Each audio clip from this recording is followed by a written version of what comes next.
start is, Frank, if you could talk a bit about the inception of the film. There's a lot of things there I see in your other work that sort of interest in community video and how video could be used to document radical struggles but also shape them. But I also know this film had like more of a specific catalyst in Betty's memoir about Bart working in RT, inside RT. So yeah, talk about the inception of the film. So I think originally I was doing a bit of research. I was thinking about doing a film on the Workers' Party organising in RTE in the 80s, and that's how I came across Betty's book. And then, I guess then Betty's book was the sort of starting point. So in Betty's book, I don't want to tell you what's in your own book, but hopefully this is a good description. There's a lot of, I guess, descriptions of interviews or video material that couldn't be recorded because of censorship or couldn't be broadcast because of censorship, or the sound couldn't be recorded, or something couldn't be archived or anything. So there was a lot of descriptions of kind of what is not in the archives about this very significant part of the history of this island. So the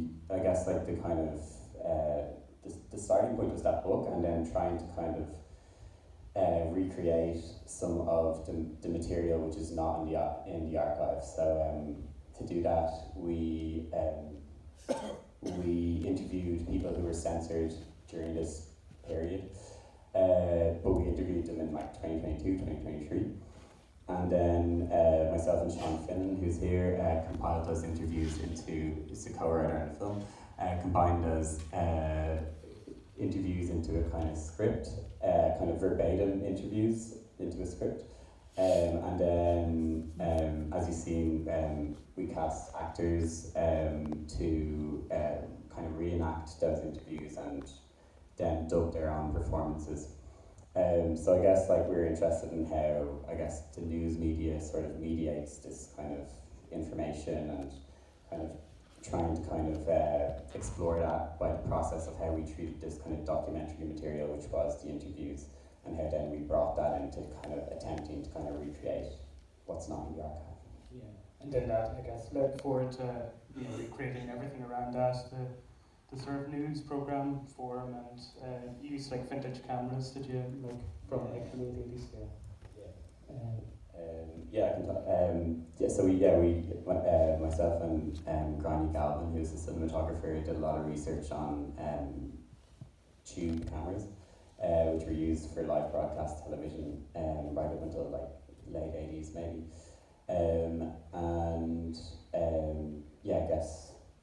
We also did a lot of research in terms of just how kind of magazine or current affairs shows were structured at that time in a different way, that they were edited or the information was presented, or and then again, just to speak to the community video stuff, a lot of the research and a lot of the archival material that's in it came from community archives. So a lot of communities that were censored, like Derry Film Video Collective, a feminist collective coming from Derry who were funded under the Channel 4 workshop scheme, had kind of made their own news programs, or people from Sinn Féin have made their own news and TV programs. So a lot of the research in the archival material, and also what influenced the film, came from the sort of programs that people who were being censored made in order to kind of, tell their own stories.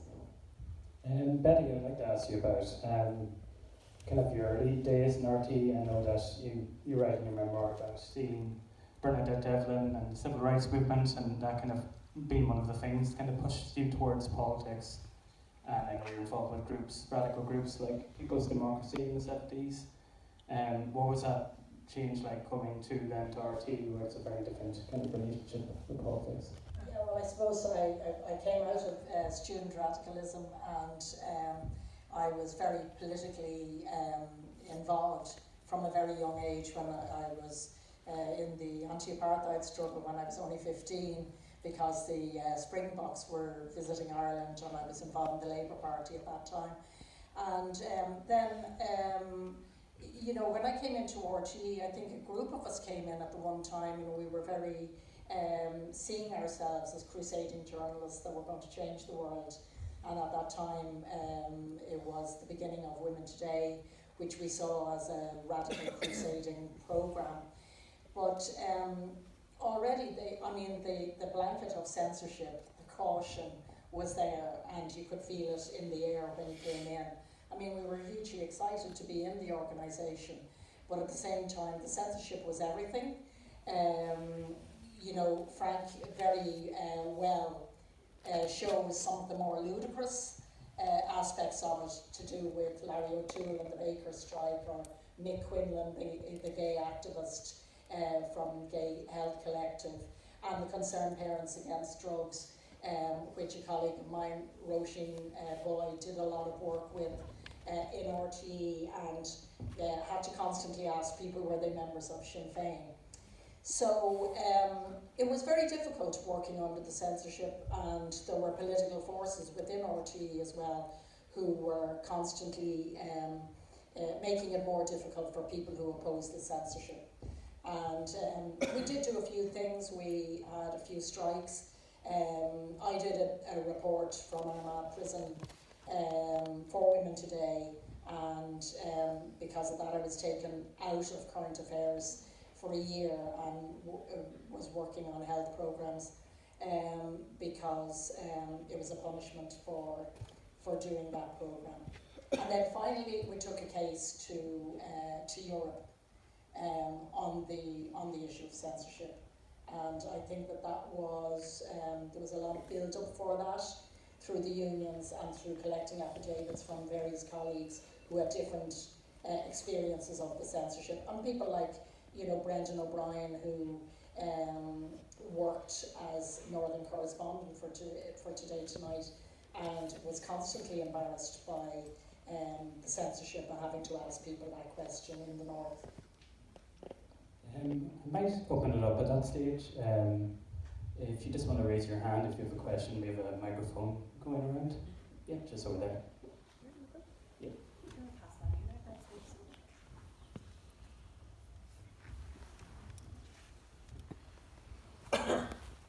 Yes, the documentary surprised me. I didn't take it in that kind of phone news structure. I just feel that it's something that's still happening today. Obviously, you mentioned with gay activism. I'm finding the same thing there with trans activism, that a lot of it isn't being covered.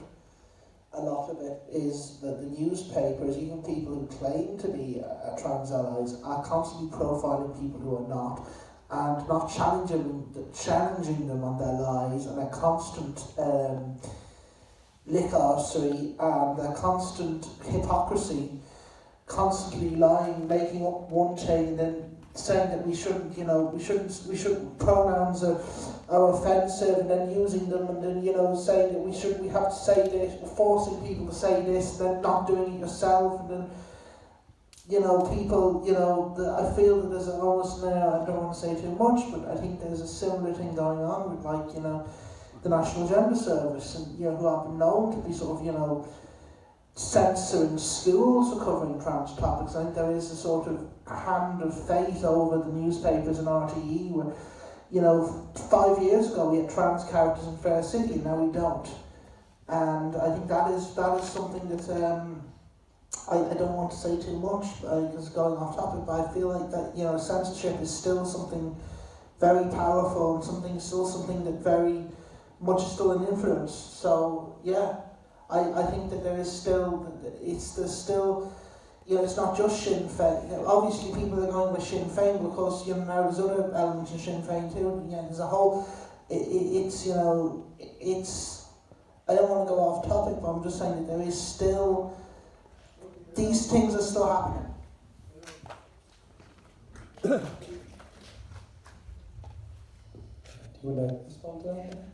Well, I think it is actually, I do agree with you that trans activists have a great difficulty in being covered, and I would say more in the kind of overall view that I think that what did happen over the years of the censorship. I mean, you're talking about over 20 years of Section 31, that while it was directed against political activism and Sinn Féin activism in particular, but I think it also created a kind of a nervousness of being critical of government or of taking up issues that were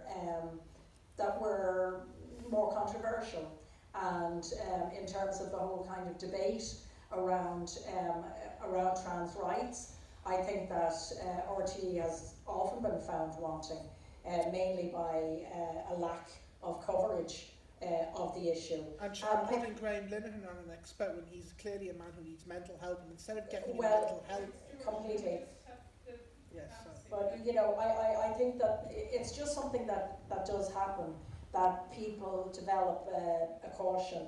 And I mean, myself, I would mention an issue that's very dear to my heart, which is in terms of Palestine. You know, I think that RTE is nervous in its coverage, and indeed so is the BBC. So, I mean, you get kind of self-censorship, and you get a kind of an issue where journalists are afraid to be outspoken and afraid to be against the powers that be, as we used to call it in the old days. And I think that is a real factor. Yeah, I mean, the only thing I'd add to that is I think that it's the difference between maybe the period that the film is concerned with and now is that we've just such a more fractured media landscape, and it's also much more privatised. So the censorship is in some ways maybe even more hidden. At least with state censorship, there was some kind of, people kind of knew it was happening. Now you have this kind of like algorithmic censorship, and you know, all the kind of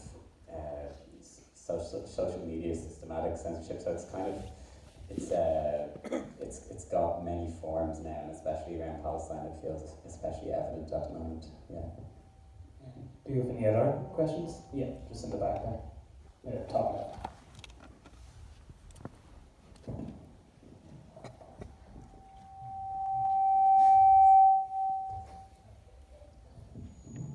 Karamagi, thanks very much for that programme, and as people are saying, it's still continuing today, and not just about Palestine, but if you look back, for instance, to the water protests, you get huge marches, and then you get an RTE saying that there were a couple of thousand, and so on. And during that time, it was very observable how you never got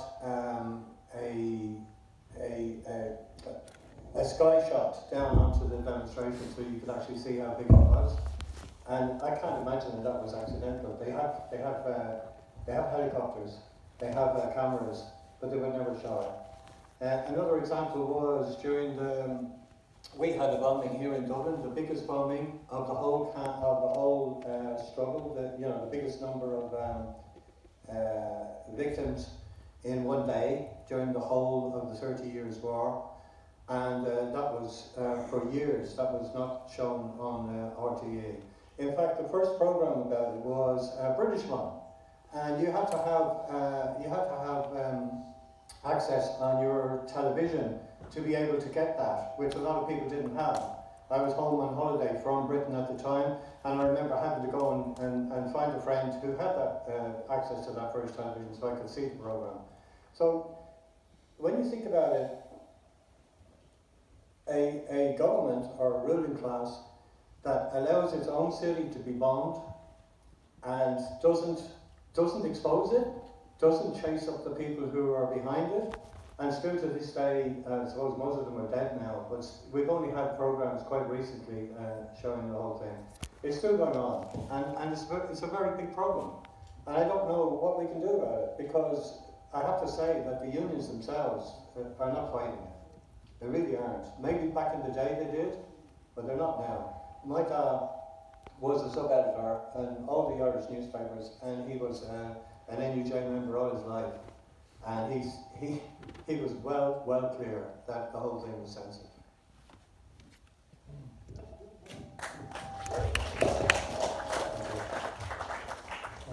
Do you have any other questions? Yeah, just to the left here. Hello. Oh my god, it's loud, sorry.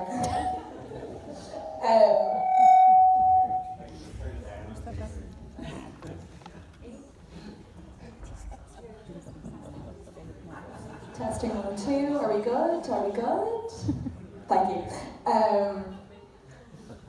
I was struck by the bit at the end where it kind of went into the modern life, the modern day, and using kind of the older camera and the blurring of the faces. When you were making it, did you ever want to like chase the public down for release forms, or was the point kind of the blurring? I was thinking about the process there at the very end.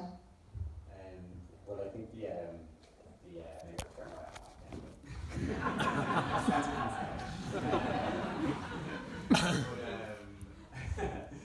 I think basically, I suppose there's a few points in the film where there's maybe like, I think it's probably, there's a actor at the end who talks about it, which kind of, that when they brought in the British broadcasting ban in 1988, they also took away the right to silence. So I think there's a kind of tension running through the film between their kind of right to kind of privacy or to withdraw your image or to not speak or to, and then the tension being between that kind of fear, things being taken away from you or your story being taken away from you or your voice being taken away from you as well.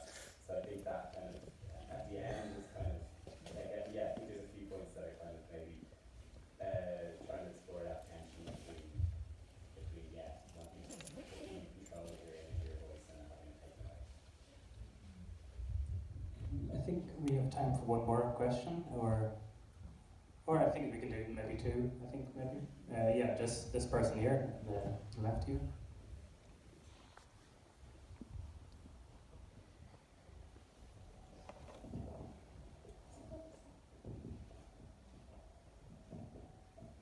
Hello, Frank. I think you already mentioned like the Derry Film and Video Collective, and I was also kind of watching this. I was thinking about the Roisin Agnew film that I think was shown in here recently as well on the ban, and I was just going to ask, what do you think is maybe the reason, or if you've thought about it, like for this kind of renewed interest in these struggles over kind of like media and the north, and like kind of thinking about like film and broadcasting, and you've also done some stuff with kind of radio and the north as well, across the border. So there seems to be kind of across the board this like new sort of energy for interrogating these histories, and so where do you think that has come out of, especially among kind of young artists or younger filmmakers? Or it's a good question. I'm not quite sure. I like, just to kind of like hazard a kind of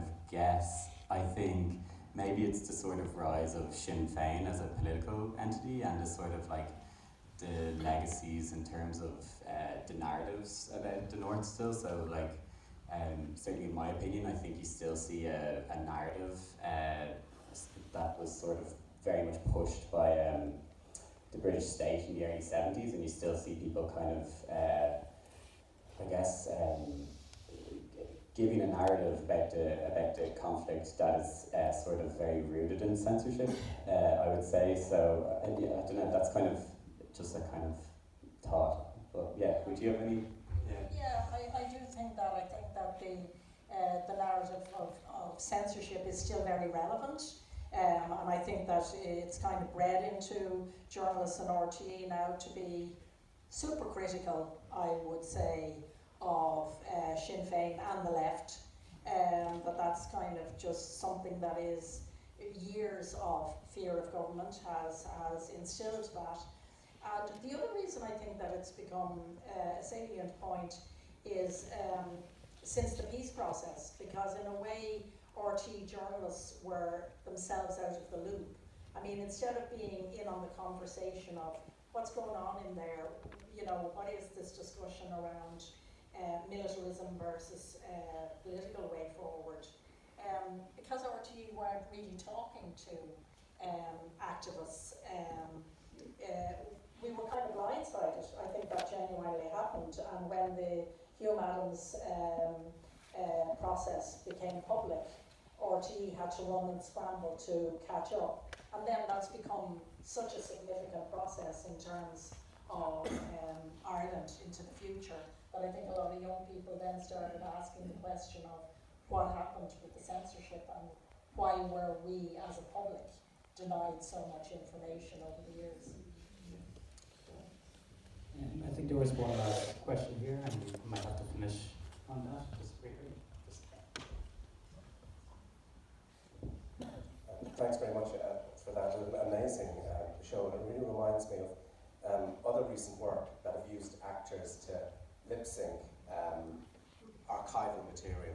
It's incredibly powerful as a way of bringing something alive. But what I was really interested in, it's really almost an archival question, because you're interviewing these people now, or in 2022, 23, and I'm wondering about the kinds of sense-making that they may have undergone in the previous 40 years, just the way in which perhaps some of their views might have changed or developed, or the contexts. Was that something that, how did you manage that, I suppose, in the scripts, in terms of recreating a kind of, a 1980 or 1982? Yeah, well, it's definitely something we were kind of really interested in, and I think it's really more of a film about memory than truth or anything like that. So in general, in my practice, I'm not super concerned with truth. I'm more concerned with that idea that memory tells you more about the present than the past. So I guess as the film goes on, we're trying to draw attention more to the fact that this is not archival material, that these memories have been shaped over time. And for instance, one small way is myself and Sean, the film starts out in the present tense and then slowly the tense, because obviously when we were interviewing people, people were telling us in the past tense. So we just changed tense. That's one of the few things we did early on. And then as the film goes on, we kind of trying to draw attention to that. And I suppose the hope with that is to kind of maybe a way to think about what does this mean, that we didn't have these stories, so we didn't record these stories at the time. Yeah. I think that's a good point to end on. Yeah. Thank you, Frank. Can I say one? I just wanted to just give a shout out, because there's lots of people who worked on the film here. So some of the cast are here: Jane DC, Lauren Larkin, Matthew Malone, the producers Emma Cohen and Alice Quinn Banville, Michael Barwise, who's the editor, came down from Belfast. Jane and Sean also came from Glasgow. Sean Finnan, who I said earlier is the co-writer on the film. Jesse Jones, who's an excellent mentor throughout the film process.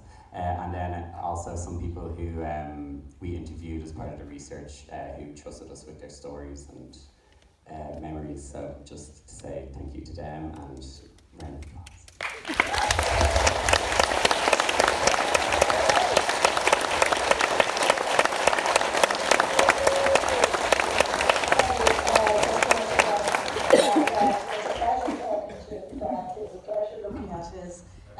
Very artistic and great film, and great to see the success that it's having at so many festivals.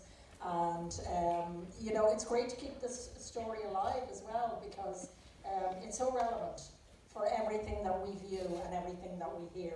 It's always through a filter of some censor, and maybe the censor was too much government and the people in power, and that the filter should be what the public need to know, and the public make up their own mind then, whether they like the message.